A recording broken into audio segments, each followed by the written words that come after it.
Eu vou começar agradecendo esse convite de participar do aniversário do PPGás, que me deixou, homenageando Cássio Faria, isso me deixou muito contente. Quero dizer que venho na condição de historiadora e de curadora do arquivo. Eu sou curadora do arquivo junto com o Moacir e o Alfredo Wagner, nomeados pelo próprio Cássio Faria, um arquivo que ele doou para o Museu de Astronomia. E é como tal que eu vou falar aqui. Eu não posso falar de outra forma. Como uma profissional que vem há quase 20 anos, ou mais de 20 anos, mexendo nessa documentação, não tanto quanto eu gostaria, mas que aprendi muito com ela e com o que o Cássio Faria fez. Quando a Renata me falou, de vir falar aqui, falou para eu falar do Cássio Faria antes do PPGás. E me deixou mais contente ainda, porque eu acho que é um período que a gente trabalhou muito. Eu trabalhei muito na transcrição das cadernetas de campo do Cássio Faria, justamente desse período anterior ao PPGás, que ele, então, me facilita, vamos dizer assim, pensar assim. E é mais feliz ainda porque eu acho que, para compreender quem foi o antropólogo Cássio Faria, a entrada dele no Museu Nacional e o período que ele entrou, ou seja, da atuação dele dentro do campo da antropologia, no contexto da antropologia naquele momento, acho que explica muito de quem foi Cássio Faria e faz a gente entender muito mais ainda a personalidade aguda dele, de toda a vida, que marcou, né, acho que todas as relações das pessoas que conviveram com ele. Então, Cássio Faria nasceu em 1913 e entrou para o Museu Nacional em 1936, com 23 anos. Entrou para o museu como estagiário e, em 1943, ele prestou concurso e foi engajado como naturalista, como todos os cientistas que entravam para o museu naquela época, né? Em 1958, ele já tinha reconhecimento da comunidade, vamos dizer assim, como um dos construtores da antropologia brasileira. Não sei se é muito dizer isso, porque a antropologia já tinha muito tempo, mas digamos, de uma área da antropologia brasileira, acho que sim. E isso foi assinalado no livro do Fernando de Azevedo, A Cultura Brasileira. Eu estou dizendo 58 porque eu consultei a edição de 63, onde tem uma nota sobre isso. Mas essa edição é a mesma que foi reeditada em 58, quando o Fernando de Azevedo faz a edição revista e aumentada. Então, eu acredito que essa nota seja dessa época, porque a primeira edição tinha sido de 44, e aí eu acho que a Cássio Faria está muito no início da vida profissional dele. Mas, enfim, pode ser também. Eu não consultei essa primeira edição. Bom, nesta época, em 58, ele já havia realizado a maioria dos seus trabalhos de campo. E estava em plena luta pela preservação dos sambaquis e pela legislação de proteção a esses sambaquis.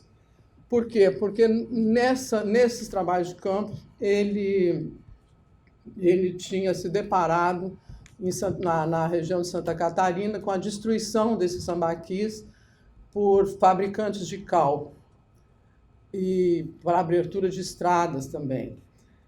Ele, indignado, começou então a lutar pela preservação dos sítios arqueológicos e digamos assim, salvamento desses objetos fossilizados. Ele foi um dos autores do anteprojeto da lei, que foi aprovado em 61. Eu acho que nessa época também ele dirigia a seção de antropologia do museu, que foi entre 55 e 61, ele dirigiu só entre parênteses, entre 64 e 67 ele foi diretor do museu. Bom, politicamente, a primeira metade do século XX foram os tempos entre guerras e pós-guerra. E no Brasil, o tempo do Estado Novo, né? Quando as relações políticas e sociais elas se transformaram, e principalmente, neste caso nosso, as relações científicas também sofreram grandes transformações. Para a história da antropologia, eu acho que a gente não, e a esse momento que ele está vivendo, o Cássio Faria, e não só ele, os anos 30 e 40 foram marcados por um corte epistemológico forte na antropologia, que é justamente a passagem das ciências naturais para uma ciência social. E eu acho que o Castro vive intensamente essa passagem, marca também a própria produção científica dele, né?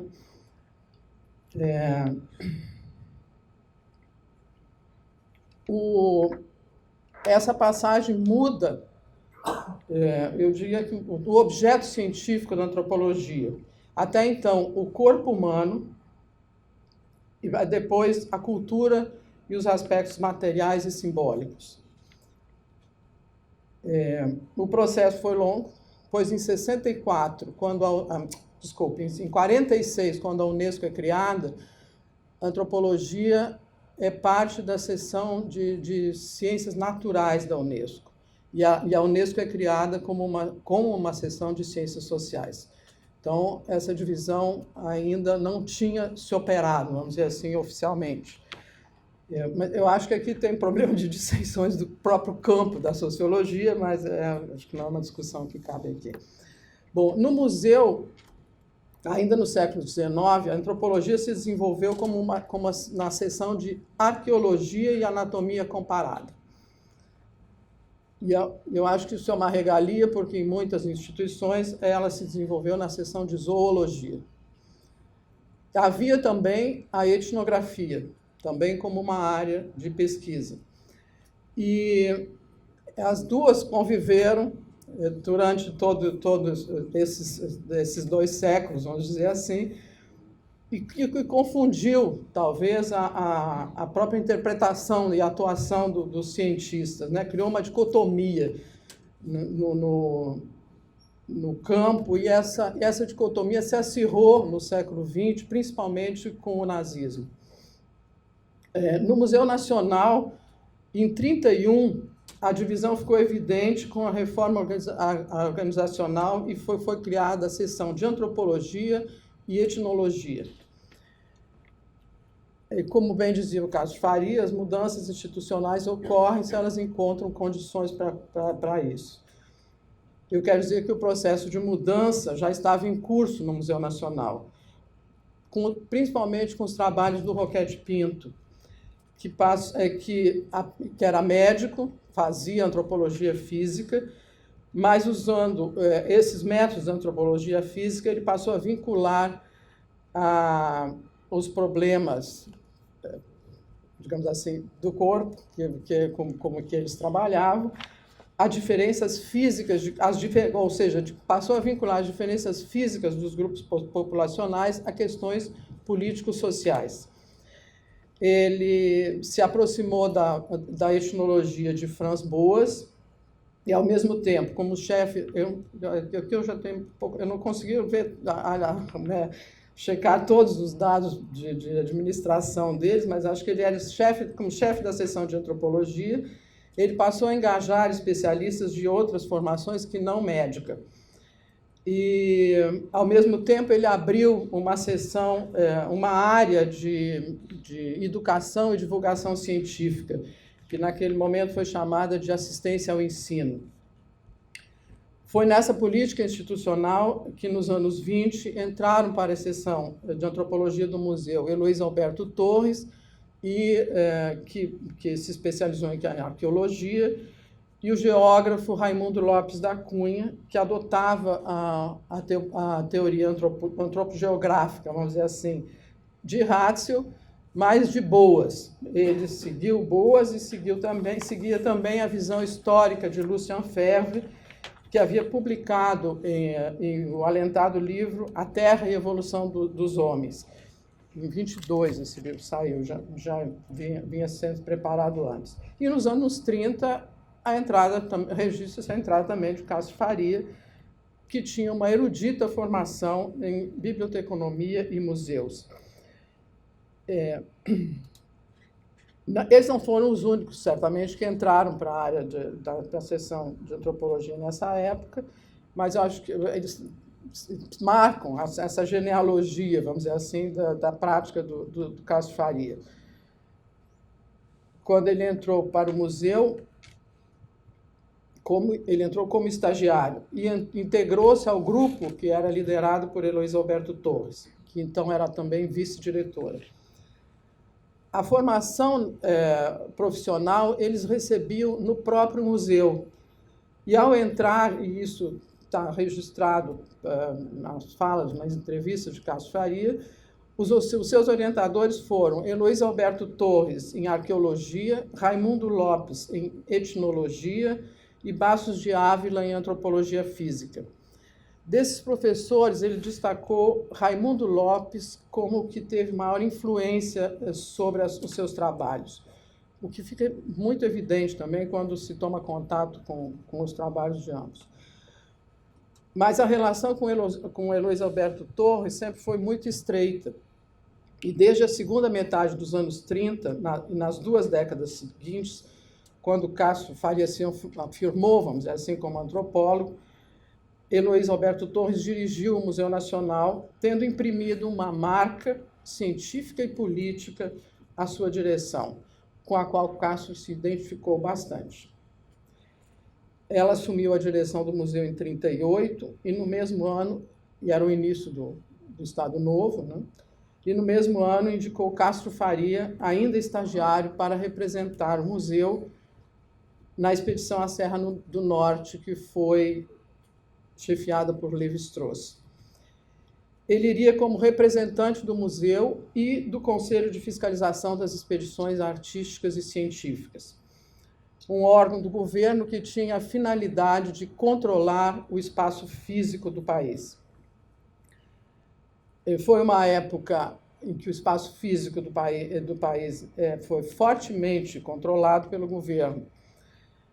E visto sob esse prisma, as expedições, concluiu o Luiz Donizete num estudo que ele fez sobre as expedições etnológicas do Conselho de Fiscalização, elas estavam numa encruzilhada das ciências com a política. E, como estavam também as demais expedições científicas que percorreram o país naquela época. É preciso lembrar também que, nesse momento, os recursos naturais e áreas que produziam minerais atômicos foram considerados de segurança nacional. Então, isso justificava ainda mais o controle, né, do espaço físico. Buscava-se urânio, tório e areias monazíticas, do que o Brasil era tinha grandes jazidas, né? No entanto, tais ações, eu acho que pode-se pensar, perpassadas por um forte sentimento cívico, por outro lado, de respeito às instituições e ao país. Um pouco o que o João falou há pouco, mas que não pode ser confundido com xenofobia. Quando se lê os trabalhos de Roquete Pinto, se vê que o quadro, que era forte esse nacionalismo, que a prática da ciência não podia deixar de pensar no que era o Brasil. Tem uma frase dele no livro Seixos Rolados, de 27, que ele faz uma crítica à pesquisa que se fazia no campo, que foi o forte do século XIX, vamos dizer assim. Ele diz que é ingênuo o entusiasmo cor-de-rosa de comodistas preguiçosos que se limitam a repetir a fama de nebulosas riquezas nacionais, cuja descrição viram em livros estrangeiros subvencionados. É preciso estudar o Brasil com seus encantos, as suas tristezas, para amá-lo conscientemente, estudar a terra, as plantas, os animais, a gente do Brasil. Esse sentimento se mantém, e eu acho que se mantém dentro do Museu Nacional bem marcante. 1946 foi um ano também de reorganização, né? Acabou a Segunda Guerra, acabou o Estado Novo, o Museu Nacional passa à administração da Universidade do Brasil. Heloísa Alberto Torres, dirigente do museu, sentiu a mudança como um choque nas pesquisas, e porque ela via o lugar político que o museu ocupava até então ameaçado, porque ele deveria dividir a prioridade da pesquisa com a educação universitária, no caso, né, de graduação. Ela não fugia à pós-graduação, a coisa que ela, inclusive, assinala, que dividia já, e eles mesmos já davam cursos para a universidade, mas se preocupava com essa divisão, desse tempo que ia ser ocupado com a pesquisa, com a educação, graduação. Bom, logo que houve a mudança, ela tratou de enviar ao reitor, Pedro Calmon, um longo documento com um projeto para as ciências naturais e antropologia, não se distinguia também, né, onde reclamou da necessidade de ter interpretações nativas para a ciência do museu, incluindo a antropologia. Pois, o que ela chamou a atenção? A experiência adquirida em outras terras não resistirá à transplantação no nosso solo. Precisamos de pesquisadores da nossa natureza e do nosso homem. Não se pode esquecer que, no fim da guerra, com a emergência da Guerra Fria, os americanos recrudesceram a máxima América para os americanos. E, no lugar do comunismo, eles ofereceram o americanismo, com muito dinheiro, na verdade, diga-se de passagem. Heloísa Alberto Torres, ao mesmo tempo que incentivou as relações científicas com os Estados Unidos e as agências internacionais, foi intenso o intercâmbio científico dos cientistas do museu nesse período, voltados principalmente para os Estados Unidos, afinal a Europa também não estava sem condições, né? E mudou esse eixo, vamos dizer assim, de intercâmbio científico nesse momento. Mas ela buscou preservar a pesquisa em projetos que tivessem esse âmbito internacional, mas que se voltassem para problemas brasileiros. E incentivou trabalhos na preservação do meio ambiente e das culturas da sociedade, o que já vinha sendo feito, na verdade, né? Por eles mesmos, o que não era óbvio naquele contexto político do país em que o desenvolvimentismo passava a dominar os objetivos políticos e econômicos. Tanto não era óbvio que, quando esse projeto político se tornou um projeto efetivo de governo, ela saiu da direção do Museu Nacional, foi em 1955. Bom, esses dois aspectos do meio ambiente, a cultura social, eram transversais aos trabalhos de campo das ciências naturais e dos etnólogos,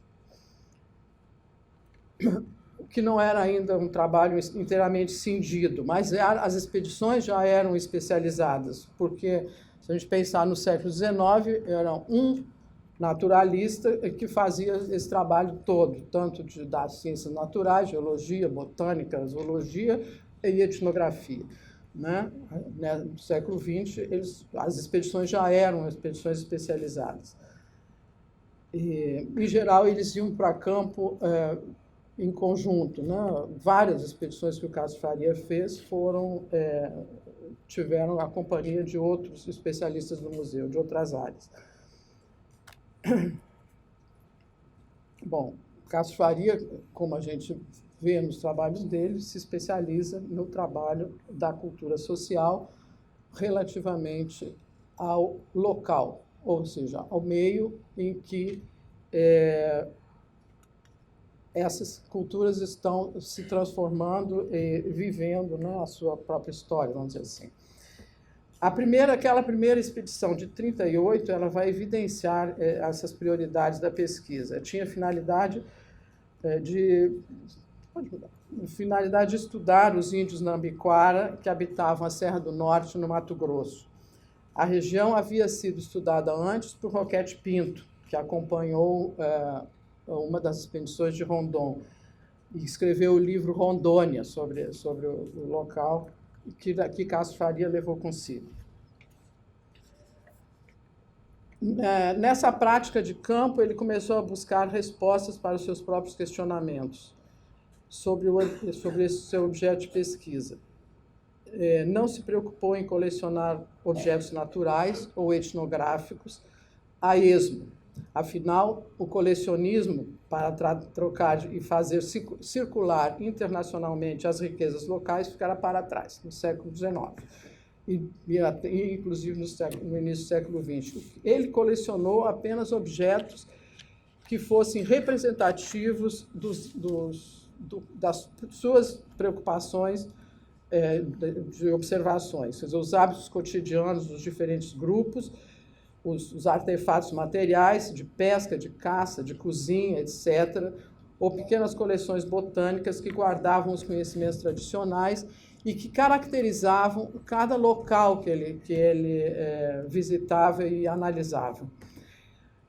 Mas da sua coleção, o que se destaca foi a coleção de fotografias, as imagens que ele coletou, do que ele usou e abusou. Primeiro porque ele tinha consciência de que a fotografia não destituía os índios dos seus objetos de uso, e os que ele coletou, ele procurou sempre adquirir.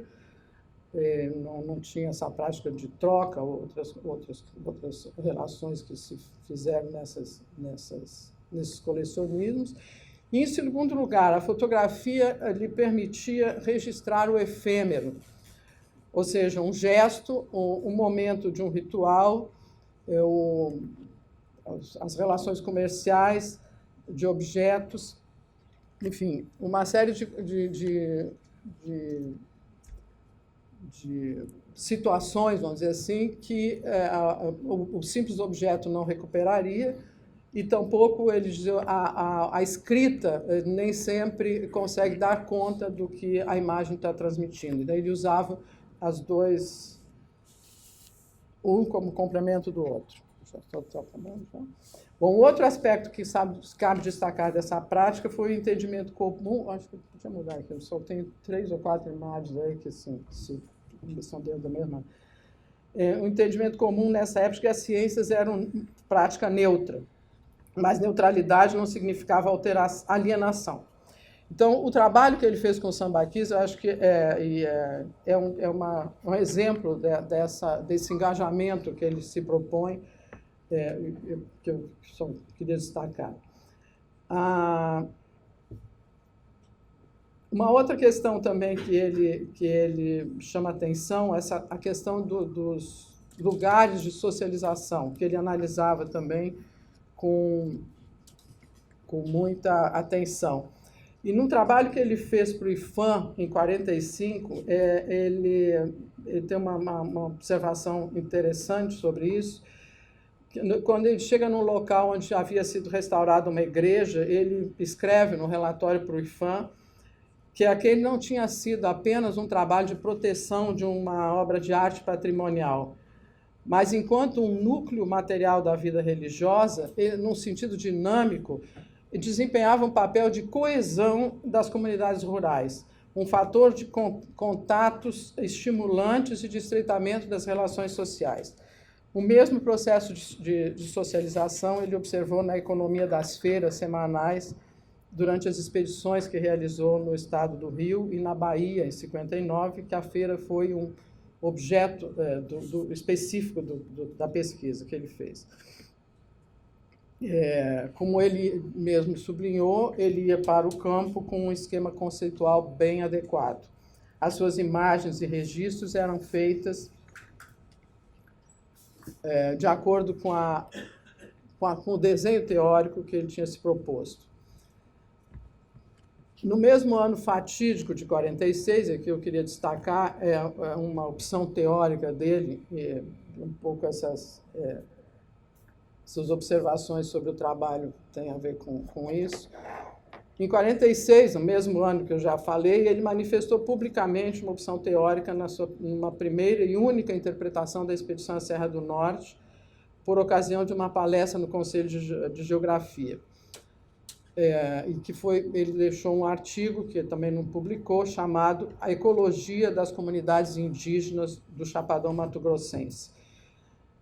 Ele discorreu sobre o fazer antropologia ecológica e a conceituou. Nas palavras dele, antropologia ecológica possuía um sentido amplo que correspondia, no sentido clássico do termo e ao espírito das pesquisas realizadas entre nós, entre outros, pelo conceito de Gilberto Freire, que ele chamou de admirável e que ele tinha publicado no livro Nordeste. Nesse sentido, a antropologia ecológica impunha como objetivo o estudo das relações entre as diversas comunidades, entre si e com o meio em que viviam, que foi sempre esse cerne do seu trabalho.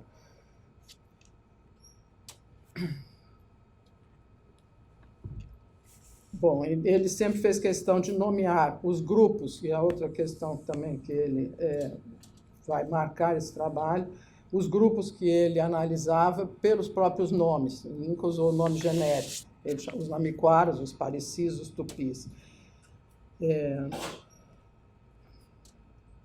Atestava também a visão teórica nas observações e análise do conhecimento das propriedades de plantas, de animais, ou da influência do clima sobre a vida das populações, mostrando sempre a relação com a sociedade, né, que estava ali explorando aqueles recursos naturais, em função de sazonalidade, então, mostrando o conhecimento que eles tinham do meio que eles viviam e como eles sobreviviam.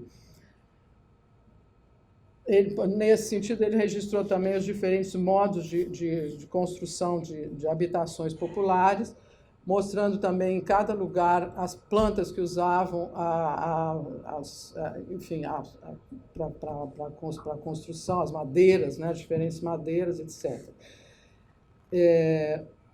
Fez também observações sobre festas, rituais, hábitos, divisão do trabalho, as hierarquias que se construíam em função da divisão do trabalho em cada lugar, em função de cada tipo de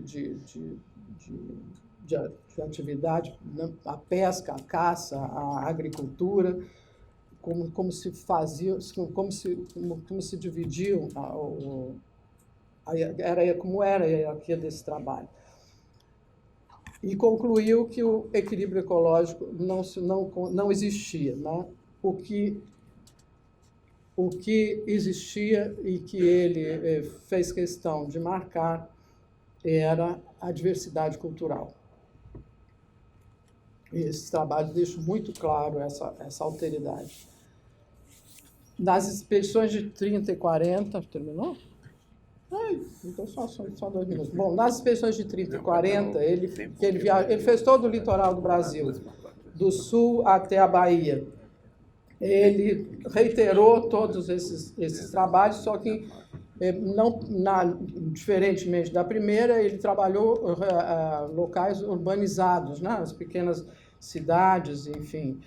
E em 53, eu estou terminando aqui. Em 53, ele registrou numa nota manuscrita, que ainda está manuscrita, a sua visão de cultura brasileira, dizendo que essa podia se afirmar como uma unidade apenas politicamente. Socialmente, era preciso compreender a sociedade na sua diversidade cultural. Seria absurdo pensar que havia uma unidade da cultura brasileira de traços ou de complexas relações. Contudo, o etnocentrismo, e essas são as palavras dele, era uma realidade tangível. E aí eu acho que se pode compreender, quer dizer, esse nacionalismo que que tanto ele como a Heloísa Alberto Torres estavam preocupados em trazer para dentro da pesquisa etnológica. Eu só queria terminar fazendo alusão ao livro da expedição à Serra do Norte, que foi publicado 60 anos depois.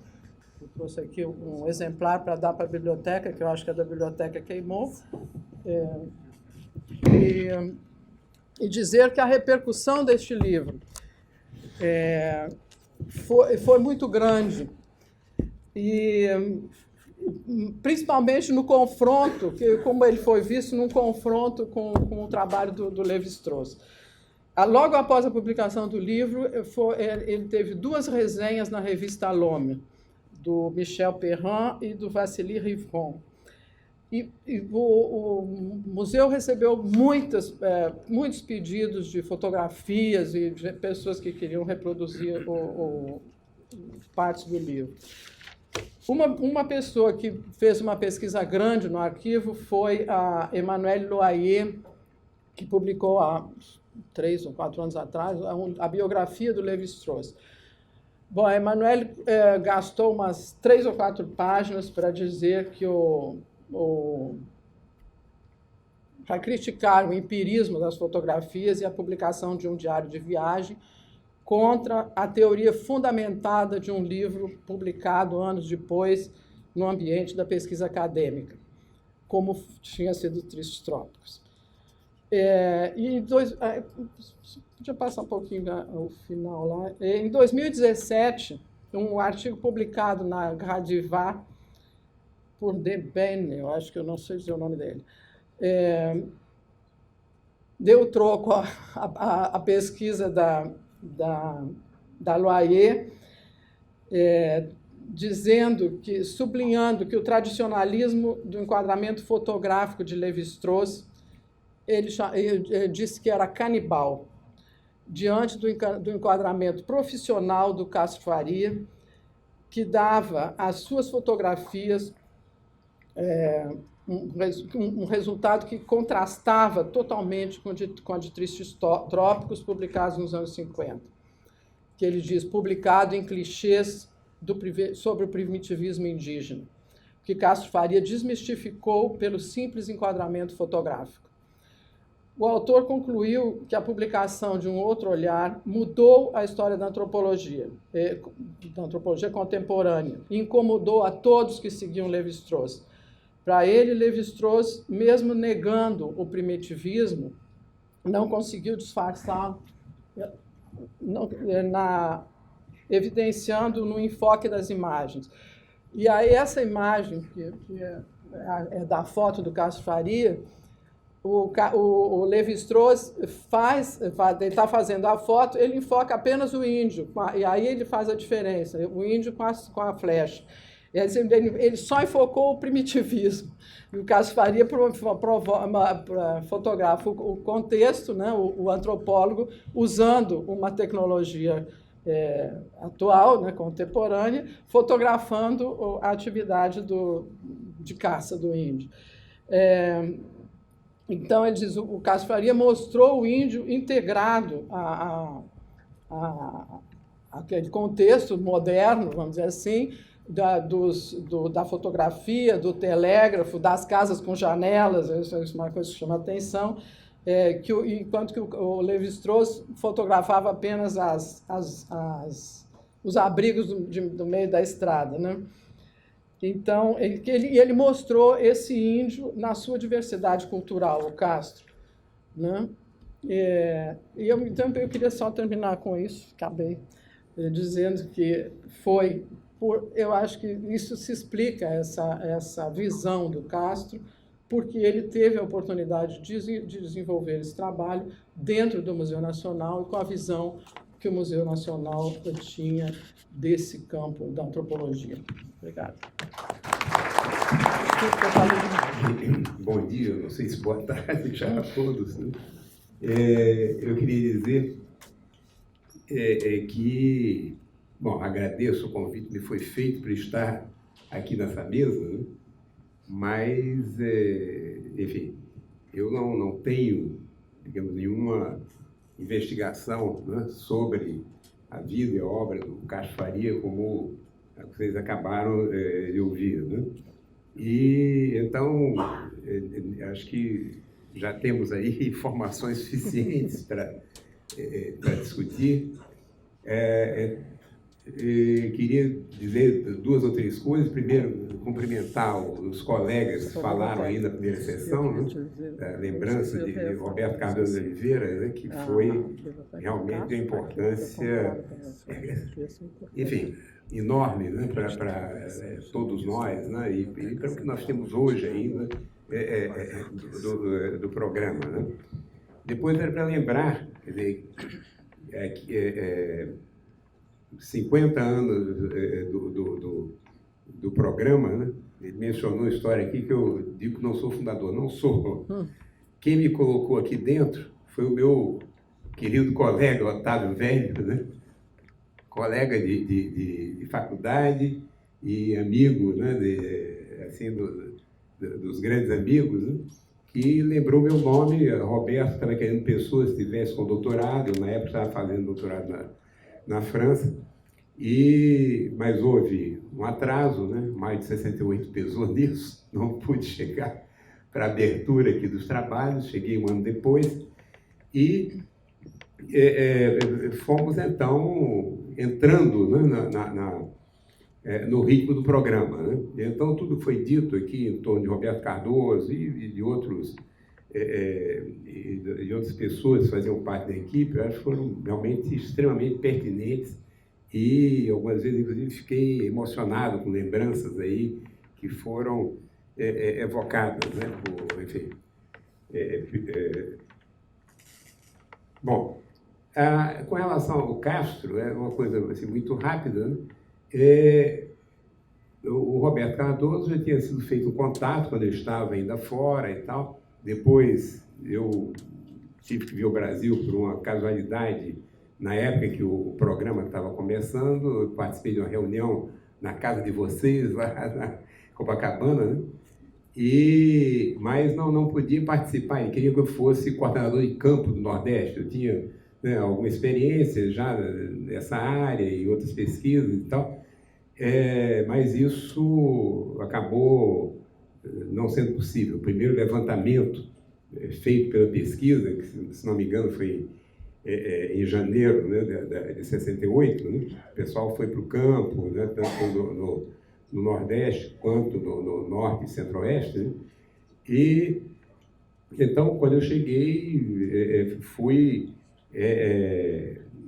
enfim, chamado a continuar nessa coordenação, que dividia com o Chiquita, né? Francisca Keller, realmente é uma figura maravilhosa, né? Que dá nome hoje à nossa biblioteca. Ela ficou encarregada da coordenação lá no Norte e Centro-Oeste, e eu da coordenação de pesquisa no Nordeste. Mas foi uma coisa mais, até do ponto de vista administrativo, e eventuais encontros na própria região com as pessoas que estavam em Pernambuco, na Paraíba, no Rio Grande do Norte, no Ceará, e coisas assim, né? No Ceará, Roslene teve lá, né? Fez o seu mestrado por lá, né? Bom, mas o Castro, nós ficamos, enfim, no Centro Latino-Americano de Pesquisa em Ciências Sociais, que não havia espaço aqui para o programa, né? E eu fiquei sediado lá, vinha de vez em quando e tal.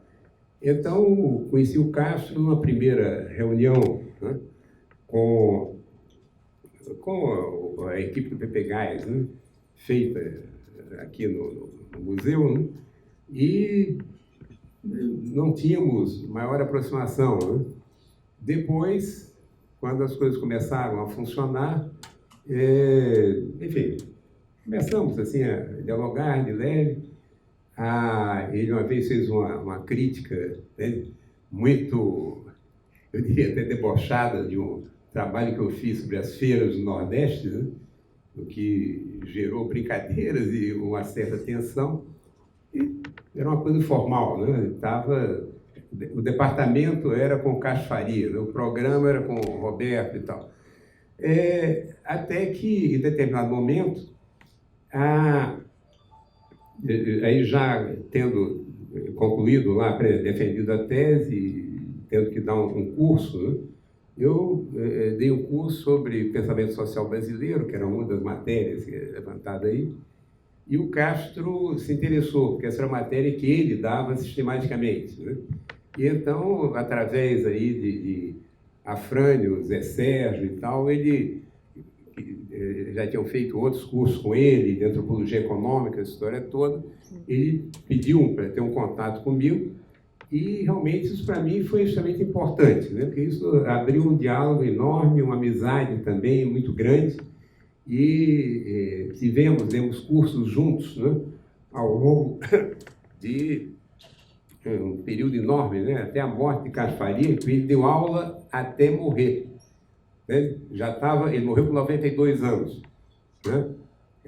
Nós dávamos cursos em que eu abria aqui no museu e, numa semana, falava a história toda, na semana seguinte ia com os alunos para a casa do Castro de Niterói. Né? Então, o Castro tinha esse lado. E, então, construímos realmente uma amizade muito forte. Para mim foi dura essa coisa da morte dele. E aprendi muitíssimo. Né?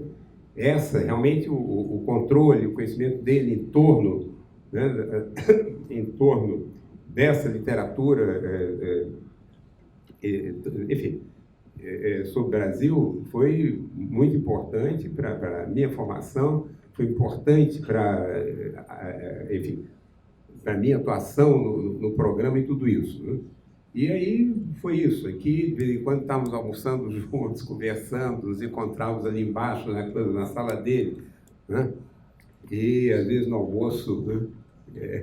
Almoçava, às vezes, com o Castro, às vezes com o Mata, né? Tinha a cantina naquela época, uma comida meio precária, né? O Castro tinha um prato especial, que dizia, era filé a Castro Faria, que só ele podia comer e tal. E então havia, que foi criando esse tipo de amizade, e realmente foi, para mim, foi muito importante. E eu percebi também a importância que ele tinha na formação dos alunos do PPGás em geral. Né? Quem fazia os cursos do Castro ficava empolgado com aquilo, e abrir novas frentes de pesquisa e tudo isso. Né? E um período em que eu tive que me afastar, também o Castro assumiu a orientação de pessoas que eu até então estava orientando. Eu fiquei um período em Brasília e o Castro fez isso, mas também, quer dizer, passou a ser o orientador, mas cada vez que chegava ao Rio, chamava, me informava das coisas, chamava o aluno, discutíamos. Quer dizer, então esse trabalho em conjunto nessa fase foi realmente muito importante, para mim. E acho que, de algum modo, ajudou a me manter no programa. Então é mais essa lembrança, né, do que foi o Castro no dia a dia, né? E depois até a coisa também lá do arquivo dele, destino do arquivo dele, da biblioteca, que vimos juntos, né, e com o Alfredo, né, também foi enfim, um momento, né, muito especial para todos nós. Mas é só isso, tá? Acho que já tivemos aí uma apresentação ampla e bem fundamentada, e então eu fico por aqui. Um abraço a todos. É um prazer estar aqui e é um imenso desafio estar aqui. E vou dizer por que é um imenso desafio estar aqui. Em primeiro lugar, eu quero agradecer, enfim, esse convite. Nesse momento do PPGás 51 anos, né, Memória e Reconstrução. Eu acho que essa é uma questão, claro, que está permeando todo o Departamento de Antropologia, todo o Museu Nacional, claro, mas todo o Departamento de Antropologia. Eu não sou professor do PPGás, eu já dei 2 cursos no PPGás nos anos 90, um deles individualmente, talvez em 94, sozinho, e depois um curso com Carlos Fausto e a Maria Dulce Gaspar. sobre, enfim, foi um concurso muito interessante sobre populações indígenas e os debates, as teorias, olhando comparativamente ou complementarmente, talvez, a questão da etnologia, da arqueologia, antropologia biológica, né?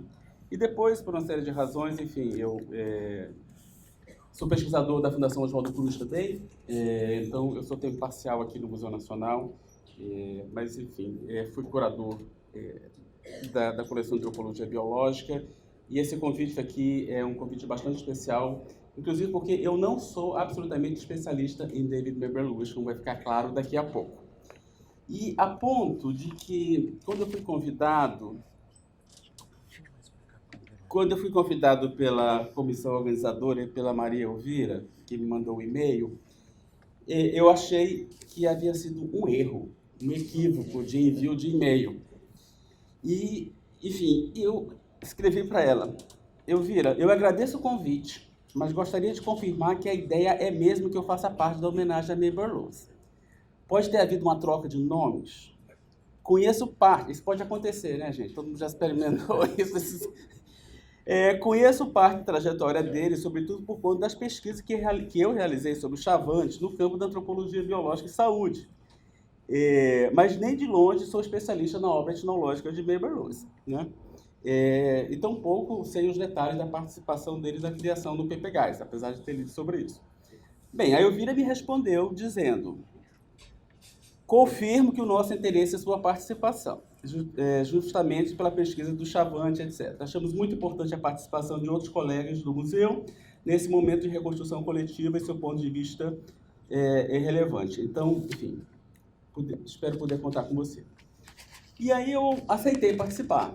E daquelas coisas que aceita participar e depois você vai começar a preparar, aí você fica muito preocupado, né? Mas chegou um momento que eu falei: estou começando a ficar interessado nisso aqui, né?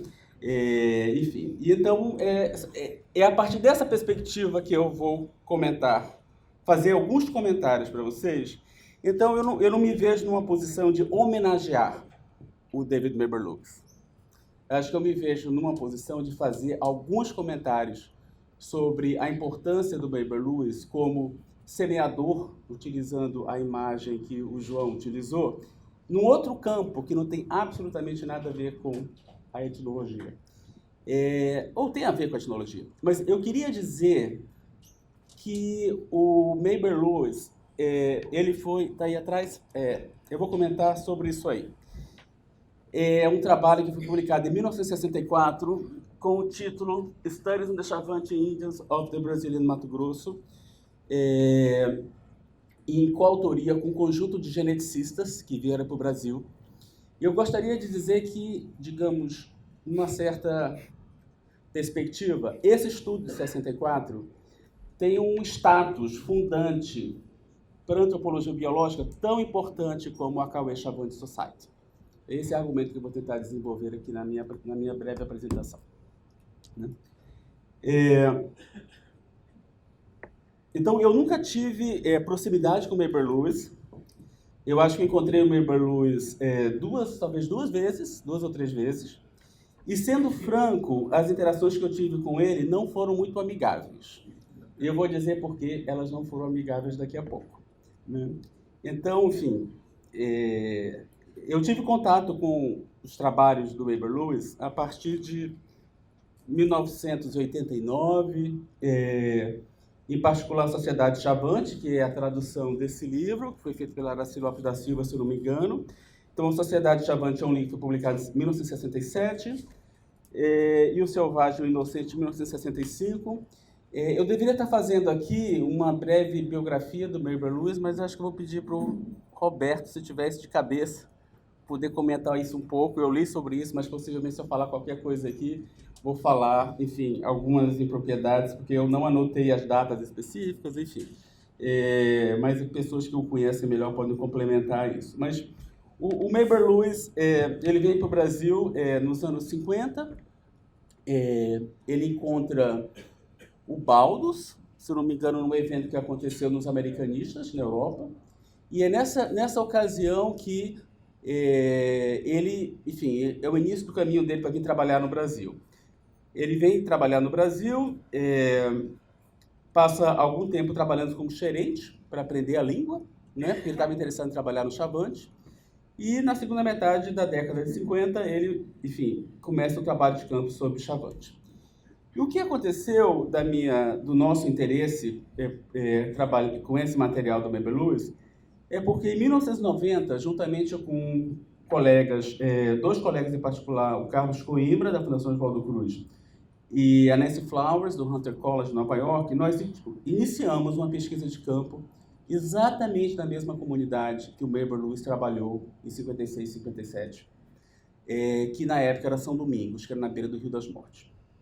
E em 90, o trabalho que nós desenvolvemos, essa comunidade havia se deslocado um pouco mais distante do Rio das Mortes, e na década de 70 foi demarcada a terra indígena Pimentel Barbosa. Então, a terra indígena Pimentel Barbosa, que é uma categoria que não existia, obviamente, na época do Mabel Lewis, ele se refere a São Domingos, mas essa terra indígena havia sido demarcada como Pimentel Barbosa.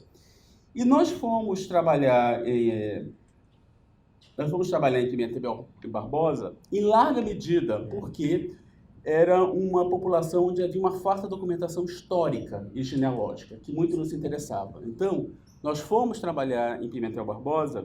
Anteriormente, eu tinha trabalhado em Rondônia com grupos, populações Tupimondê, e o Chavante apresentava um aspecto que era uma farta documentação, inclusive a partir dos escritos Mabel Lewis e o Acabei Chavante Society e vários outros trabalhos.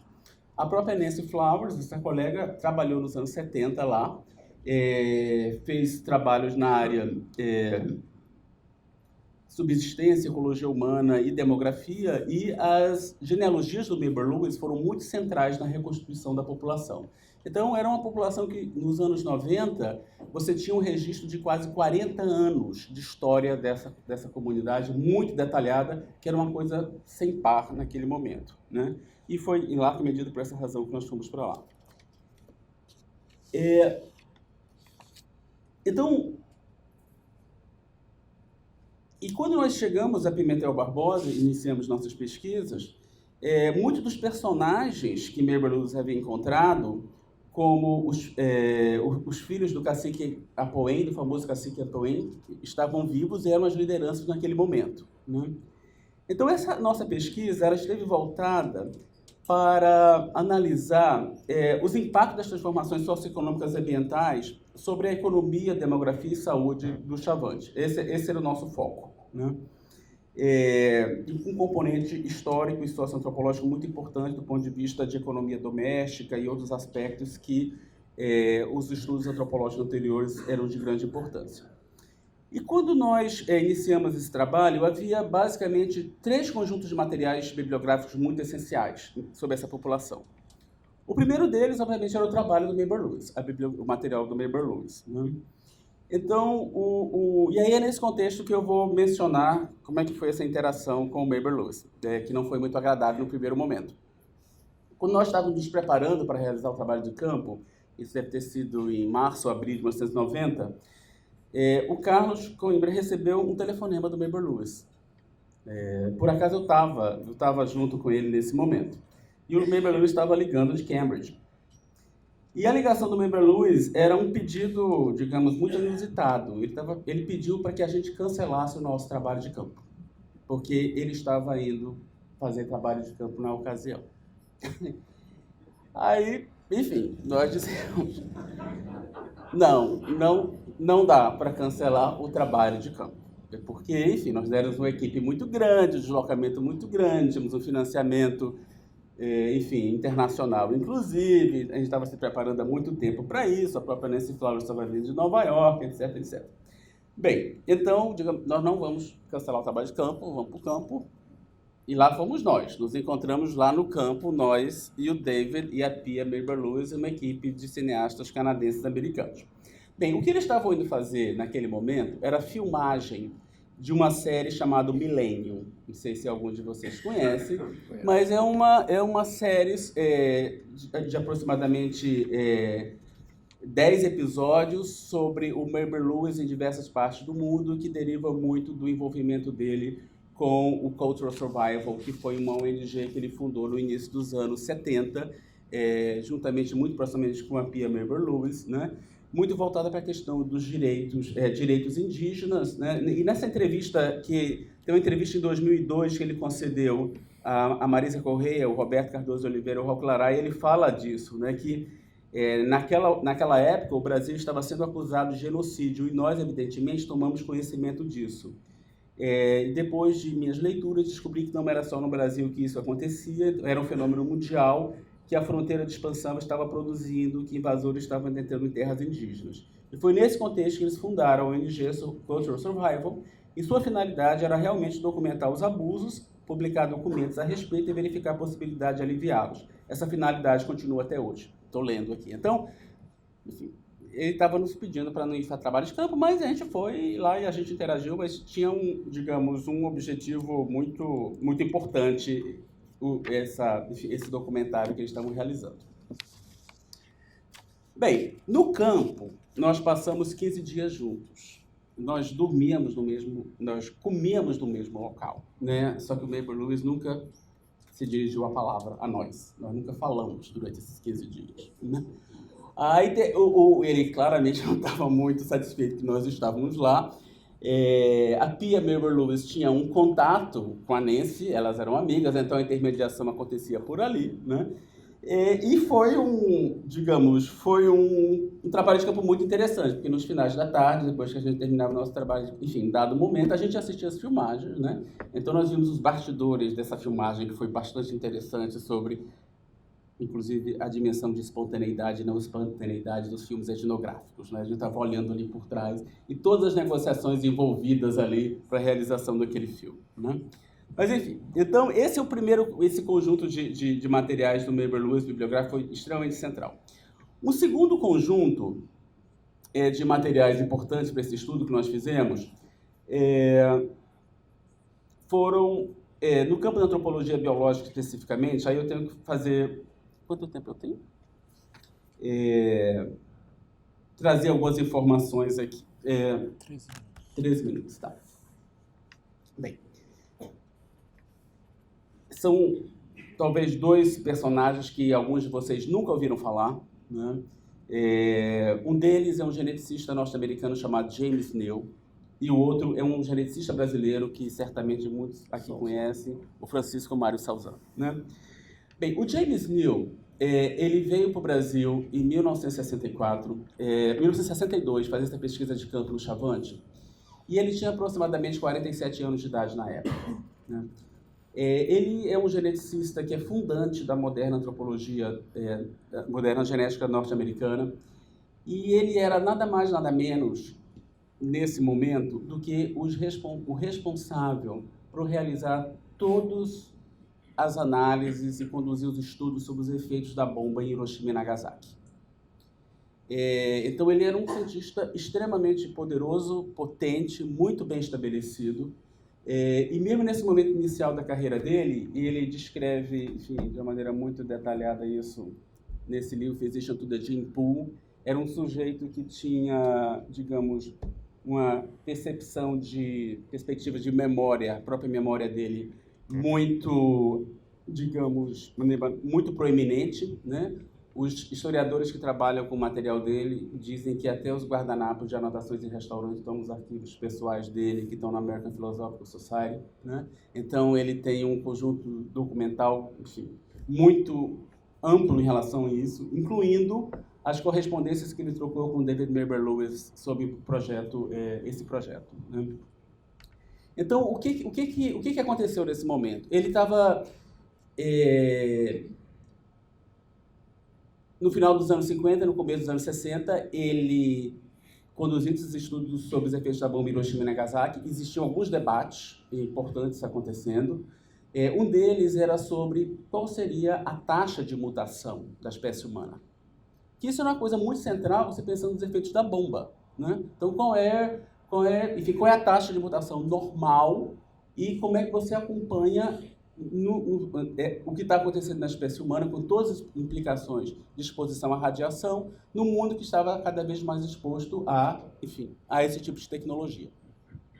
Então, essa era uma das questões que ele estava interessado. E ele estava interessado também em entender, já que, digamos, estavam sendo criadas tecnologias que poderiam afetar tão diretamente à biologia humana, né? Como é que seria esse baseline dessa biologia humana em populações que não estariam expostas a esses contaminantes ambientais, né?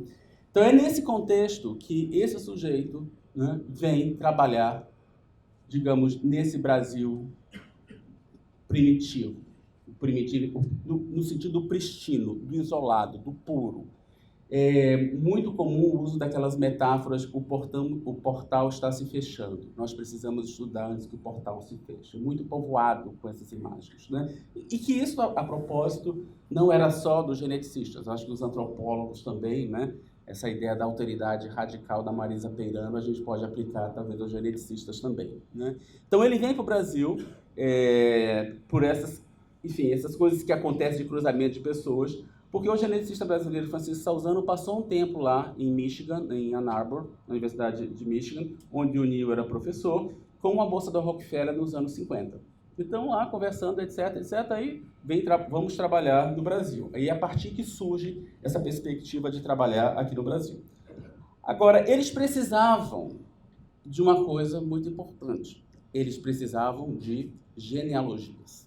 Eles precisavam dos dados antropológicos. E genealogia era central. Tinha que ter genealogia. A genética é uma ciência muito baseada em genealogias, né? E então eles estavam, literalmente, e a Rosana Dent, que é uma historiadora da ciência, defendeu uma tese de doutorado muito interessante no Departamento de História e Sociologia da Ciência da Universidade da Pensilvânia recentemente, e ela estudou profundamente essa documentação, e ela mostra na tese dela como ansiosos estavam os geneticistas por encontrar um antropólogo que trabalhasse com Chavante, até que se cruzaram com o nome do David Maber-Lewis. Então, o Neil convida o Maber-Lewis para sair, ele já estava em Harvard, né, para ir a Ann Arbor, passar alguns dias com ele, e o Maber-Lewis aceita vir para fazer o trabalho de campo conjunto. Uma coisa muito interessante é que essa referência ao trabalho, esse livro do Neil deve ter umas 10 páginas de referência ao Maber-Lewis. No Akaway Chavante Society tem 2 linhas sobre os geneticistas. Eles desaparecem completamente do Akaway Chavante Society de outras publicações. Isso eu acho que vale uma pesquisa bem interessante sobre isso aí. Então eles fizeram essa pesquisa em 62, né? E aí eles publicaram esse artigo. Essa aqui é uma genealogia gerada pelo trabalho do David Maber-Lewis, né? E esse aqui é um trabalho muito curioso, porque é um artigo científico publicado no American Journal of Human Genetics, que tem 90 páginas. Então, assim, é poucos autores e muitas páginas. E hoje, quem acompanha a literatura biomédica sabe que são muitos autores e poucas páginas, né? Isso se inverteu um pouco, né? Mas, de qualquer maneira, isso é quase uma monografia na forma de um artigo, né? Que o próprio Neil fala que é um artigo monstrous, né? Um artigo enorme, né? Publicado naquele momento. Claro que isso foi publicado em larga medida pelo prestígio que o Neil tinha. Ele era fundador dessa sociedade, um cientista muito importante. Mas boa parte desse texto é parte do Akaway Chavante Society, né? Vários conteúdos do Akaway Chavante Society estão nesse texto publicado no American Journal of Human Genetics, 3 anos antes da publicação da monografia, né? Bem, e o terceiro conjunto de estudos são os próprios estudos que a Nancy Flowers realizou nos anos 70. Então, sobre a importância do trabalho etnográfico de Maber-Lewis, eu acho que os etnólogos que estão aqui, enfim, têm muito mais autoridade de falar sobre isso. Um texto do Eduardo Vieira de Castro, do Annual Review for Anthropology, de 96, fala da importância, né, de uma maneira muito explícita, colocando essa monografia do Maber-Lewis como uma monografia fundante, né? E então, nesse momento da publicação desse texto, e o trabalho de campo foi em 62, e a propósito, o Harvard Central Brazil Project começou no segundo semestre de 1962, ou seja, eu olhei no Dialectical Society, tem um quadro lá do início das pesquisas de campo, inclusive do Roberto da Mata, no segundo semestre de 62. Então, quando eles vieram fazer esse trabalho de campo, os geneticistas do Baby Lewis participou, era o início do Harvard Brazil Central Project. Ou seja, literalmente, me parece que os geneticistas pegaram uma carona no Harvard Brazil Central Project e desenvolveram essa pesquisa aí, que um pouco desapareceu, né, na própria produção do Baby Lewis. Então, utilizando um conceito desenvolvido pelo historiador da ciência Vivek Anderson, que é um pesquisador australiano que tem uma produção muito importante sobre estudos, história da antropologia física e biológica do conceito de raça no século XX, diria que o Chavante de Pimentel Barbosa de São Domingos, como era na época que Baby Lewis lá trabalhou, aquela região foi um site of cognition, né? Um sítio ou local de cognição, onde diversas perspectivas importantes de desenvolvimento de conceitos foram gerados, né? E se tornaram muito influentes e importantes, muito além do contexto local. Eu acho que isso, do ponto de vista da etnologia, e sem dúvida, esse texto é um texto fundante de uma perspectiva de antropologia biológica, diversidade biológica humana, não só no Brasil, como se tornou uma referência para estudos globais, do Brasil a Papua Nova Guiné, passando pela Austrália e África, né? Ele é amplamente citado, não só pelas derivações teóricas que daí vieram, como também pela perspectiva de trabalho com uma equipe interdisciplinar e, basicamente, incluindo antropólogos e etnólogos, né? Coletando, trabalhando conjuntamente.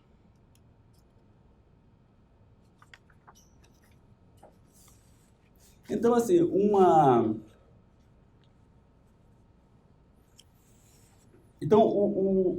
o David Baby Lewis, ele foi um certo mediador, né, nesse contato com Pimentel Barbosa, com o Chavante Pimentel Barbosa, mas ele foi muito mais do que isso. E eu acho que esse papel do antropólogo e do Baby Lewis especificamente é um tanto quanto apagado, né? Eu acho que uma pesquisa, um trabalho muito importante, aí eu agradeço aqui o convite, eu fiquei muito estimulado a mergulhar um pouco nisso, que eu acho que eu nunca sistematicamente, porque isso tem implicações muito importantes para pensar a história da antropologia biológica e talvez, enfim, desenvolvimento de outros campos também. Da mesma maneira que o Baby Lewis trabalhou com os geneticistas, o Roberto Cardoso de Oliveira trabalhou com os geneticistas, né? E o Napoleon Chagnon, que trabalhou com os Yanomami, também. Ou seja, o Baby Lewis, de certa maneira, foi uma primeira versão, vou falar uma coisa que pode ser meio herética aqui, mas o Baby Lewis foi, de certa maneira, uma primeira versão do Napoleon Chagnon, trabalhando nos Yanomami. Mas isso é muito interessante. O que eu quero dizer com isso? Essa busca de trabalhar com um antropólogo, né, com o desenvolvimento do Harvard Central Brazil Project, houve interesse de geneticistas de continuar. Então, por exemplo, o Terence Turner, que já foi mencionado aqui, né, foi contactado pelos geneticistas, não mostrou interesse, né? O Francisco Salzano fez alguns trabalhos, mas realmente os trabalhos assim, não progrediram. E, num dado momento, pela falta de antropólogos interessados em cooperar com os geneticistas, foi que começou a parceria entre o James Neal e o Chagnon. Então, a ideia original, isso está na biografia do James Neal, e eu nunca tinha me atentado para isso, a ideia original é que o Chagnon viesse a trabalhar com os Kayapó no Brasil Central, né? Só que, nesse momento, eu estou referindo aqui como sendo uma coisa meio dada, mas uma das grandes escândalos e questões de debate de ética em pesquisa, enfim, de lidar com população, de pesquisa biomédica de populações indígenas no século XXI, desde o final do século, enfim, um debate muito importante, é sobre as pesquisas com os Yanomami feitas desde os anos 60, né, e como é que a antropologia se envolveu nisso. E foi publicado um livro por um jornalista chamado Patrick Tierney, publicado no início dos anos 2000, chamado Trevas no Eldorado, né? E isso gerou um grande debate, né, principalmente na academia norte-americana. Os antropólogos brasileiros participaram disso, através da ABA, Manuela Carneiro da Cunha, Alcida Ramos, talvez vários outros colegas, né? Mas isso se tornou um debate paradigmático, né, sobre essa questão. Inclusive, as amostras de sangue Yanomami foram repatriadas alguns anos depois. Teve várias implicações legais, inclusive, né? Então, quando num dado momento, o Neil queria dar continuidade aos estudos, não havendo, digamos, tendo muito pouco sucesso com os antropólogos, ele recrutou o Chagnon, né? E quando ele estava vindo para o Brasil em 64, ele relata isso na biografia dele, tinha acontecido o golpe militar, né, em março. E aí havia toda uma discussão da parte dele sobre a possibilidade de continuidade do trabalho de campo aqui no Brasil, nessas condições.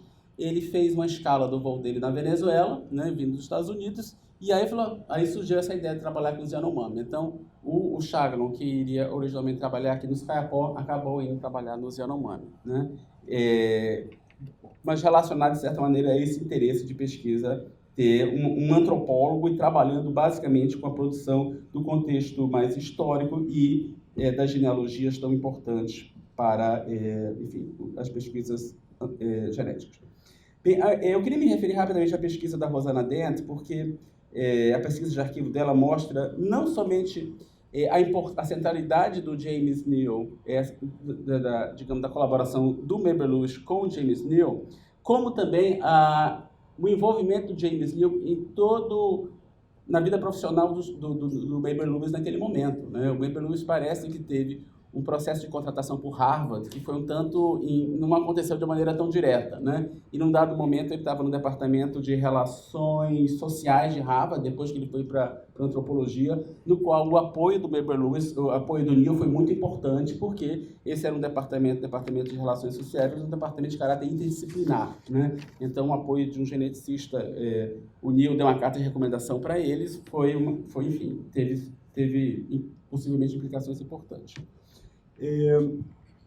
Então, para terminar, eu queria, meu objetivo principal aqui foi mencionar, digamos assim, identificar um fio, né, um fio de pesquisa, né, que me parece muito interessante, de pensar, nas conversas com a Rosana Dent, uma discussão interessante que se tem na área da história da ciência hoje, é sobre a infraestrutura da pesquisa, o que se chama infraestrutura da pesquisa. Então, por exemplo, como técnicos, como mulheres, como, digamos, os não pesquisadores principalmente, todos esses agentes são muito importantes na produção do conhecimento, mas eles desaparecem nas narrativas de produção de conhecimento, né? Então, você identificar e mapear essa infraestrutura de pesquisa. Então, de certa maneira, os etnólogos, alguém como David Mabel Lewis, ele participou dessa infraestrutura de pesquisa de produção desse conhecimento. Só que, digamos, essa discussão sobre essa infraestrutura vem muito associada a uma ideia de silenciamento desses grupos, né? Só que o interessante, me parece, é que o próprio Mabel Lewis se silenciou sobre a participação dele nisso, né? Eu acho que ele nunca demonstrou muito interesse. Mais ou menos em 65, 66, ele disse que não tinha mais condições de colaborar, né? Porque ele estava muito envolvido, certamente muito possivelmente com as pesquisas que estavam acontecendo no Brasil, no projeto com o Harvard Central Brasil. E aí isso absolutamente, enfim, isso morreu, né? Isso desapareceu, ao mesmo tempo que foi nesse momento que essas pesquisas sobre diversidade biológica humana no Brasil, pelos geneticistas, absolutamente se expandiu e se tornou, digamos, a Amazônia se tornou uma das principais áreas de produção desse tipo de conhecimento no mundo nos anos 70, nos anos 80, né? Como uma referência absolutamente central em estudos comparativos de grande escala. Então, eu queria... enfim, então a mensagem que eu queria colocar é que o Mabel Lewis, ele foi... talvez, uma pena que não dá para entrevistá-lo hoje, né? A Pia morreu recentemente também, né? A Pia Mabel Lewis, mas eu acho que o Mabel Lewis, ele foi absolutamente central na construção, digamos, desse alicerce de toda uma outra área, né? Da antropologia, que no Brasil acabou se desenvolvendo fora da antropologia, né? Se desenvolveu principalmente na área, em departamentos de biologia sobre diversidade biológica humana, mas ele foi muito fundante e muito importante nisso aí. E eu acho que é um campo realmente que vale a pena fazer um investimento para nós entendermos de uma maneira mais sistemática como foi o envolvimento dos etnólogos, dos antropólogos na construção desse campo. Obrigado. Queria avisar que eu tenho dois problemas. Um é que microfone na minha mão, na medida que eu vou falando, eu tenho muita dificuldade de separar as coisas escritas das coisas faladas e das coisas que vão aparecendo na minha conturbada mente. Então, eu tremo um pouco, pode ser início de uma doença séria, porque eu estou velho, mas provavelmente não é. É realmente um problema pessoal. O segundo problema pessoal é pior, porque eu tenho 2 óculos, se eu botar um, eu não enxergo o que eu escrevi. E se eu botar o que eu enxergo que eu escrevi, ou pelo menos os lembretes que eu botei, eu não vou enxergar vocês. Então, eu estou fazendo aqui é só para avisar se me dá esse tempo, por favor. Né? Eu quase que começaria citando aquela famosa frase do drama Júlio César, do Shakespeare, dizendo Countrymen, Romans, countrymen, lend me your ears. I came here to bury Maybury Lewis, not to praise him. Entendeu? Porque realmente, né, eu fui aluno dele, fui amigo dele, sou um devedor, né, dele, de várias pessoas que estão aqui, desse programa, desse Museu Nacional que infelizmente pegou fogo. Né, eu esperava, na minha vida, eu esperava que eu fosse morrer antes de ver muita coisa que aconteceu pessoalmente, mas também institucionalmente, jamais podia esperar que... já imaginou você estudar em Oxford e descobrir que a universidade pegou fogo? Não existe isso. Né? Eu fiquei realmente numa confusão mental nesses 2 dias, a partir da aceitação do convite, que eu agradeço muito a lembrança, porque a gente sabe que vai ser esquecido fatalmente, né? Não há como permanecer nesse mundo humano. Eu fiquei muito feliz com o convite, mas foram 2 noites em que eu fiquei insone, o que eu vou dizer, o que eu vou falar, numa mesa em que todos 3 professores foram meus professores, com os 3 eu tive aula, com os 3 eu convivi intensamente no museu, como um aprendiz de antropologia, que eu continuo sendo, não me considero professor de maneira nenhuma, me considero um estudante mais adiantado do que os meus estudantes mais novos e do que os meus colegas mais novos. Eu tive uma relação com os 3. Me lembrou muito, né? Eu até pensei em titular o que eu escrevi, enfim, Museu Mágico, como uma metáfora brasileira e provavelmente errada, né? Do famoso livro do Thomas Mann, A Montanha Mágica, que é um autor que eu admiro e que eu li várias vezes e que, inclusive, recentemente dei um curso lendo esse livro com alguns alunos na PUC, no curso de pós-graduação, porque o herói do livro, que é um menino de 20 e poucos anos, que foi exatamente a idade que eu cheguei no museu, estava acabando de servir o curso do Exército, e lá eu fiz um curso com o Cássio Faria, em Niterói, que precisava ser mencionado também, né? Niterói tem uma importância muito grande nesse programa. O Moacir Palmeira recordou aqui às vezes que ele almoçou com o Cássio Faria em Niterói, a primeira vez, provavelmente, que ele foi lá, porque ninguém vai. É uma cidade que não existe. Quando você fala que nasceu em Niterói, as pessoas mudam de assunto. Ele disse que nasceu em Salvador, que pena, nunca fui, mas Niterói ninguém quer. Então, Niterói, onde Maybury Lewis também andou, né? É muito difícil, os 3, esse herói da Montanha Mágica, que é o Hans, ele vai para essa montanha visitar um primo que está tuberculoso e espera passar lá 2 semanas e fica 7 anos nessa montanha, aprendendo aquilo que acho que alguns de nós, não todos, né, mas alguns, certamente a maioria, aprende com a doença, aprende com o diferente, aprende com aquilo que até eventualmente causa repulsa, aprende com o que o Fernando Pessoa chamava do desassossego, que é a base da antropologia cultural, da antropologia social, e que talvez não seja a base de outras antropologias que estão ligadas, onde você faz genealogia. Ele comentou comigo uma vez, o David comentou, que quando ele trabalhou com o Neil,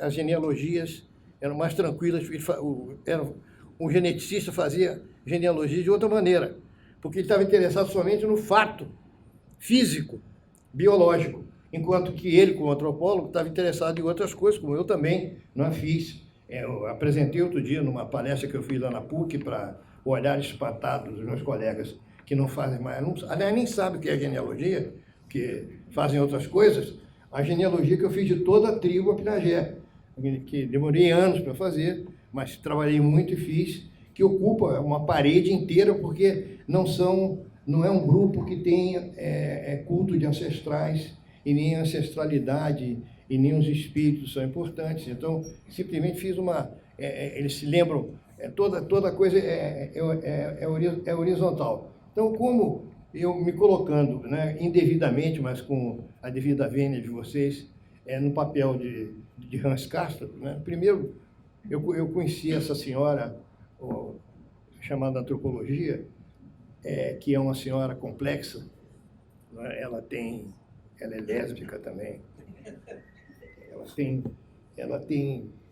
ela anda em várias direções, tem vários tamanhos. Quem primeiro me apresentou a ela foi o Castro Faria, em Niterói. Estava voltando de uma passagem por Chicago, isso foi final dos anos 50, 58, quando eu comecei a fazer um curso de História em Niterói. Através do Castro Faria, eu me interessei por antropologia, eu estava interessado na realidade, em escrever, em ser um escritor, mas eu sabia que era muito difícil ganhar a vida como escritor. Eu morava em Niterói, não tinha contato com jornalistas, etc. Tinha um senhor que era jornalista, nosso contraparente, e eu acabei encontrando com ele foi muito generoso comigo, mas eu queria... O que mais se aproximava de uma profissão que me permitisse usar a minha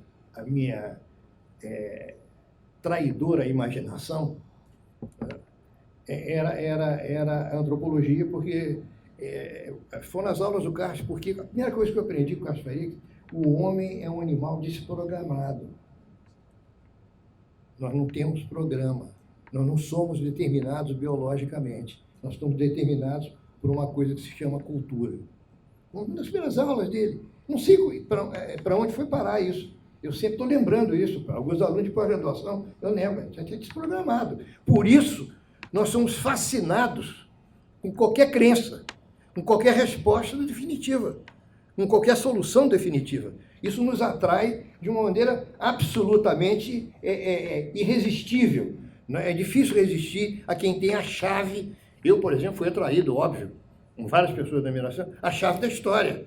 Mas depois eu me aliviei profundamente, assustadíssimo, quando eu li nos Três Trópicos, Levi Strauss, que não existe nenhuma sociedade perfeita. Mas que alívio, né? Não há nenhuma sociedade que não traia a si própria, né? Explica um pouco por que esse capítulo na obra do Meio de Luz é um capítulo pequeno, né? Eu vou, talvez fique mais claro se eu continuar perseguindo a minha linha de pensamento, né? Eu quando fui convidado, e eu agradeço muito o convite, né? Eu através do Castro Faria, eu resolvi, quero fazer um estágio no Museu Nacional. Naquela época os estágios, a gente entrava como estagiário, tinha essa facilidade. Eu fui ao apartamento dele, uma noite, ele me recebeu com muita gentileza, e eu falei para ele que eu queria fazer um estágio. E ele imediatamente retrucou, né, de uma maneira que todo mundo que conheceu sabe, né, de maneira bastante abrupta, né? Não pode, porque você não conhece fisiologia, anatomia, morfologia. Não, professor, não é antropologia biológica, não. Eu quero ser um pobre antropólogo social que não sabe nada, né? Porque o que a gente chega à conclusão na antropologia é que nós não sabemos nada. Porque, inclusive, é uma disciplina que, como é pior que a Dona Flora, tem vários maridos, né? Sucessiva. Cada geração, de 20 em 20 anos, a antropologia social arranja um novo marido e se renova, né? Então, eu falei isso aqui quando o programa fez 40 anos, está fazendo 50, e eu vou estar aqui quando fizer 60. Eu vou falar a mesma coisa. Vai ter provavelmente outras teorias, outras maneiras de ver, etc. Faz parte da história. Foi o Carlos Faria que falou, mas tem um rapaz lá no museu, recém-contratado, isso é 59, que certamente você vai gostar dele, chama Roberto Cardoso de Oliveira. Né? Razão pela qual eu sou chamado de Mata, né? Porque não podia ter dois Robertos. Isso eu aprendi logo quando eu conheci o Roberto Cardoso, eu aprendi logo que eu não ia ser Roberto, eu ia ser... E realmente todo mundo que trabalha comigo foi meu colega ou companheiro do museu nessa época, me chama de Mata, que é um nome que eu detesto. Por quê? Porque eu jamais poderia ser um médico, né? Agora o senhor vai ser operado pelo doutor Mata. Não, me dá o doutor Silva. Né? E o da Mata melhorou, que eu comecei a usar nos Estados Unidos, que eles pensavam que eles capitalizaram o D e juntaram com o da Mata, quando eu fui a Cambridge pela primeira vez, em 1963, né? Fiquei lá de 63 até 64, eles juntaram o nome e eu adotei o nome, também dava margem a bullying, porque era do mato, mas aí encaixava, porque eu trabalhava com os índios. Tinha um comerciante lá que dizia, olha, ele trabalha com os índios, o nome dele é Roberto da Mata, aí todo mundo ria, era bacana. Eu conheci, através do Carlos Faria, eu conheci o Roberto Cardoso de Oliveira, que foi uma figura importantíssima, foi meu professor, foi meu mentor, foi uma figura paterna, importante, uma pessoa que eu amei, que colocou dentro de mim a ideia de que livros são importantes, que a gente tem que ter uma devoção a um conhecimento, que é possível, talvez pelo fato de ter estudado filosofia, que era possível você criar alguma coisa que ficasse um pouco fora do mundo, que eu acho que é a posição do intelectual. Essa participação, que obviamente é super importante, mas é importante também você ter o seu escritório. A primeira coisa que ele fez quando eu fui à casa dele foi me levar no escritório dele para ele me mostrar a biblioteca, etc., lá no Leme, quando ele morava lá no Leme. E foi através do Roberto Cardoso que eu conheci essa figura, David Henry Peter Maybury Lewis, que era um homem que é difícil falar dele falando uma língua só, porque ele falava, vou ler aqui, eu até esqueço, francês, falava espanhol, português, é óbvio, russo, alemão, dinamarquês, sueco, italiano, e dominava bem xerente e chavante. E a pesquisa foi uma pesquisa pioneira, e no sentido, assim, que até hoje, hoje a gente faz, e o Museu Nacional é pioneiro nisso, e eu tenho uma inveja enorme dos meus colegas mais jovens, Aparecida, Fausto e outros, que eu infelizmente não conheço bem, mas eu falar alguns nomes, que aprendem a falar a língua, porque você tem... Não é porque tem mais facilidade, não, porque para falar uma língua você tem que ficar mais tempo no campo, coisa que nós naquela época não tínhamos, porque como nós sabemos, né, essa profissão de ser pesquisador e professor no Brasil é uma profissão desgraçada, né? Não é só desassossegada, não, ela é desgraçada, porque até hoje a gente não tem instituições de pesquisa que garantam um mínimo para os pesquisadores. Isso é um problema banal, comum, trivial, que passa de geração para geração, tem melhoras eventuais, mas caímos sempre no mesmo ramo, porque não tem universidade, não tem vida acadêmica no sentido de você encontrar o professor fora da sala de aula, que é onde você realmente aprende mais, não tem verba para pesquisa. Então a gente fez as nossas pesquisas, Roque Laraia, Júlio César Melatti, que aliás não esteve em Cambridge, não, o Melatti não foi, mas o Roque, todos nós que eventualmente tivemos oportunidade, através da contribuição da Fundação Ford e dos nossos mentores e professores, passamos uma temporada em Harvard. Eu fui em 63, fiquei lá, fiz cursos com o David, que eram aulas que eu nunca tinha visto na minha vida, né? Aulas, conferências, aulas.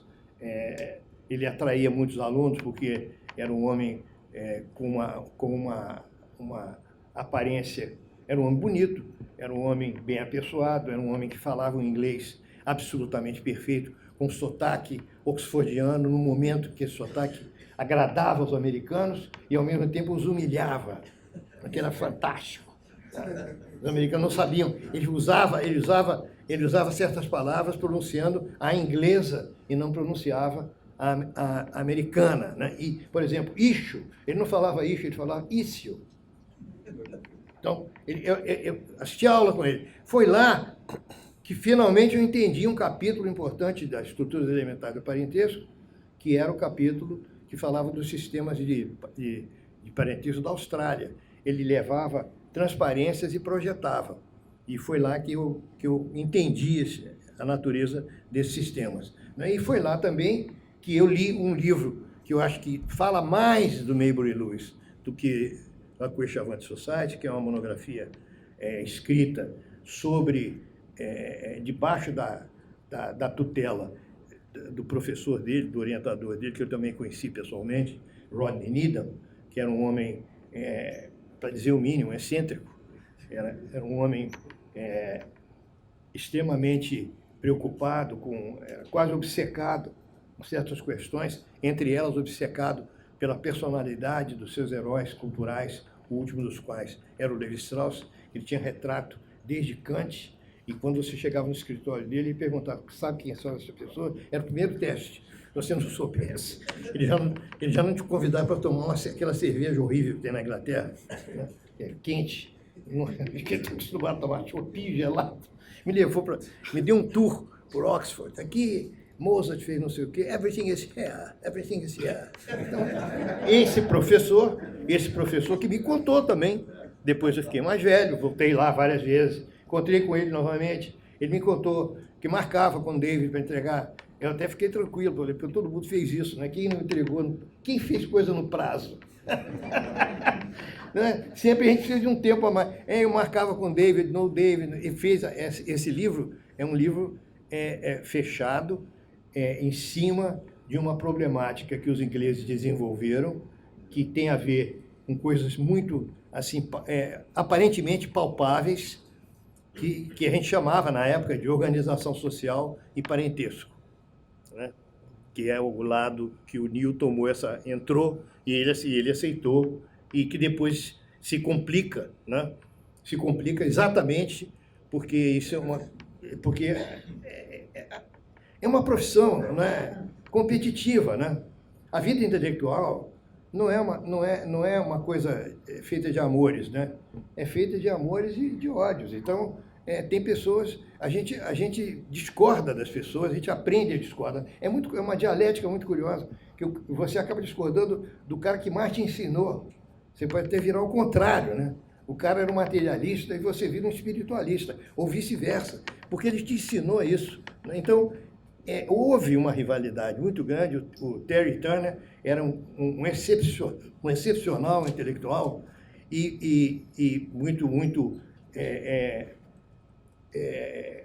enfático nas suas posições, e americano, né? E que o americano que ele não,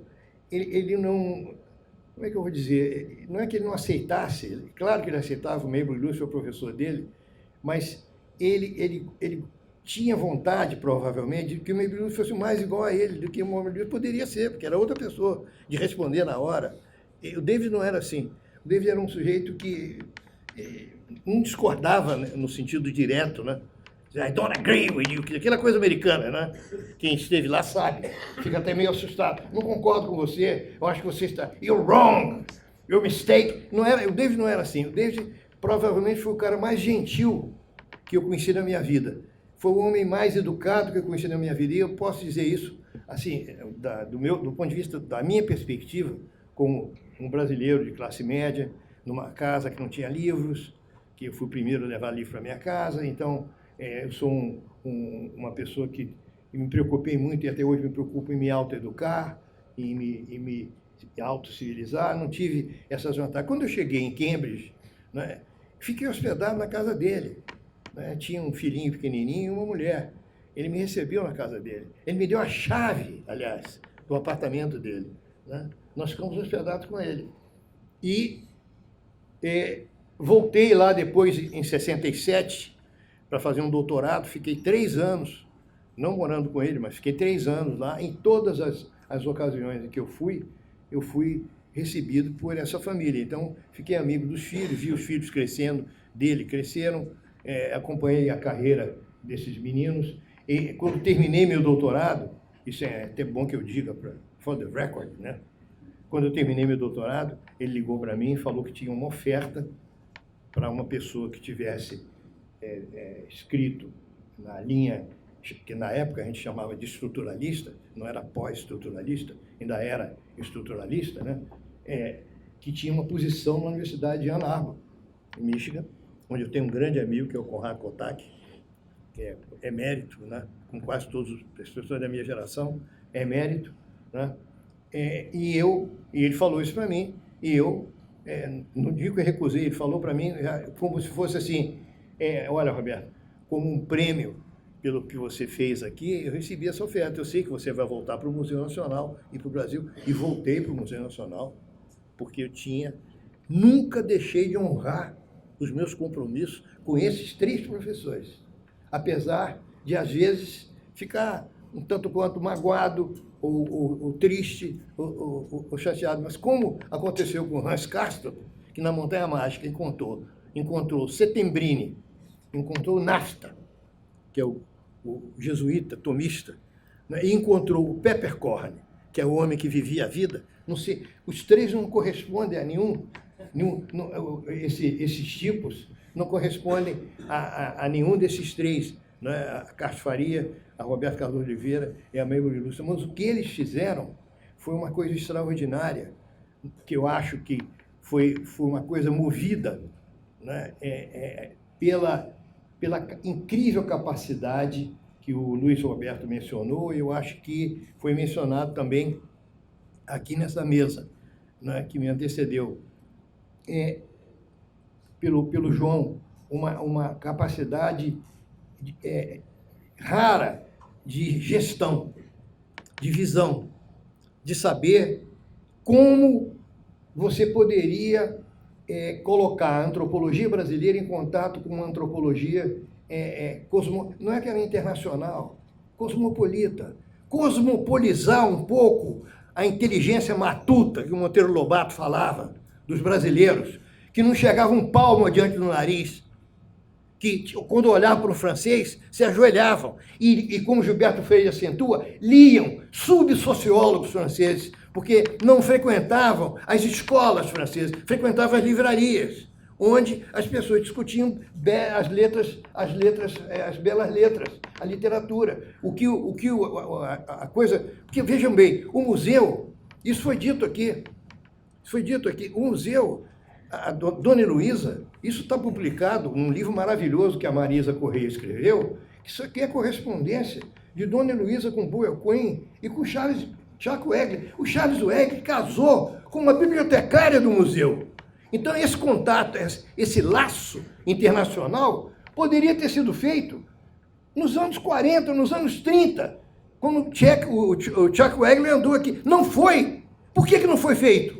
Só foi feito nos anos 60. Porque tinha um cara chamado Roberto Cardoso de Oliveira aqui, e um outro chamado David Maybole Lewis, que tinha estado no Brasil e tinha sido aluno do Baldus.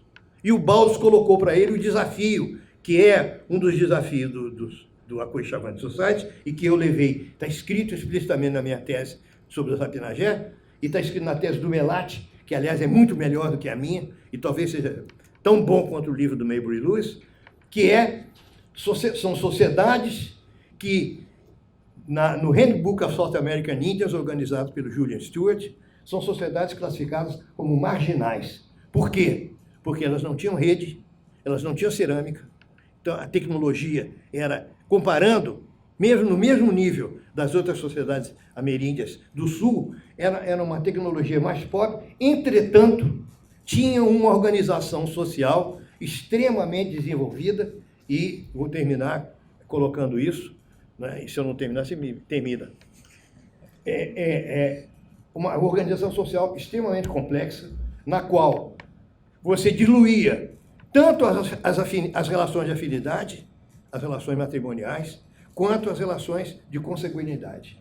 Então, você tem sistemas de parentesco, que são sistemas relativamente fluidos, variáveis, como eu encontrei com o Zapinagé, e você, através da associação da pessoa por nomes e por pais adotivos, e por amigos, que a gente chamava de amigos formais, mas que, na realidade, podia mudar, não sei qual terminologia para ser usada, você dilui, você, de certo modo, dilacera tanto as relações de consanguinidade, que são fundamentais em quase todas, se não em todas, as sociedades tribais, mas também dilacera as relações de afinidade, porque esses amigos formais são, os nominadores têm uma relação muito forte com o que a gente chama, na antropologia, na teoria antropológica clássica, de afinidade. E você cria sociedades que podem, certamente, se fizer um estudo comparativo, coisa que eu não fiz, isso é um palpite, coisa que eu não fiz, se você comparar em termos de população, poderia aumentar as populações, diminui o faccionalismo,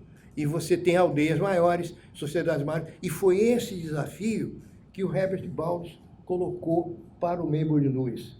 E foi o que levou o Maybury Lewis a estudar os Chavantes, e estudou os Chavantes de maneira, os Xerentes de maneira tradicional, falando, os índios ficavam assustados, porque ele falava Chavante muito bem. Né? Só para terminar, uma coisa que a mim, quando ele morreu, né, os três morreram. Né? Os três morreram e eu não vou falar de morte, estou falando de vida. E esse programa tem vida, esse programa tem vitalidade.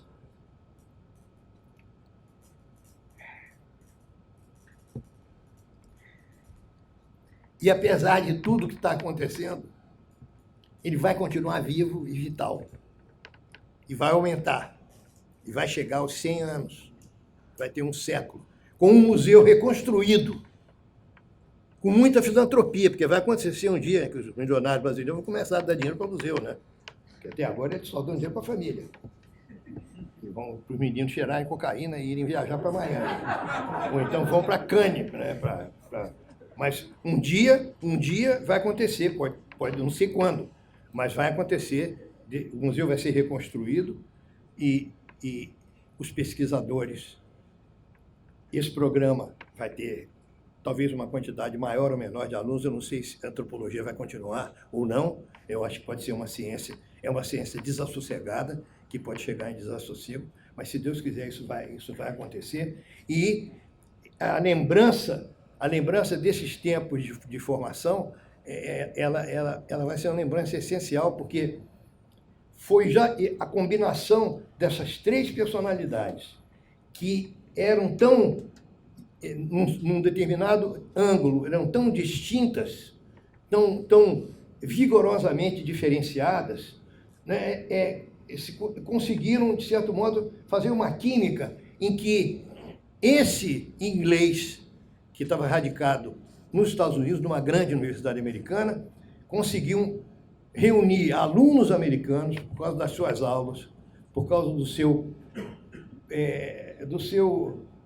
carisma, por causa da sua hospitalidade. O David fazia uma open house na casa dele, praticamente todos os domingos, em que os alunos frequentavam, e isso foi rememorado numa reunião da American Anthropological Association que aconteceu em Nova Orleans, da qual eu participei, e outros ex-alunos dele também participaram.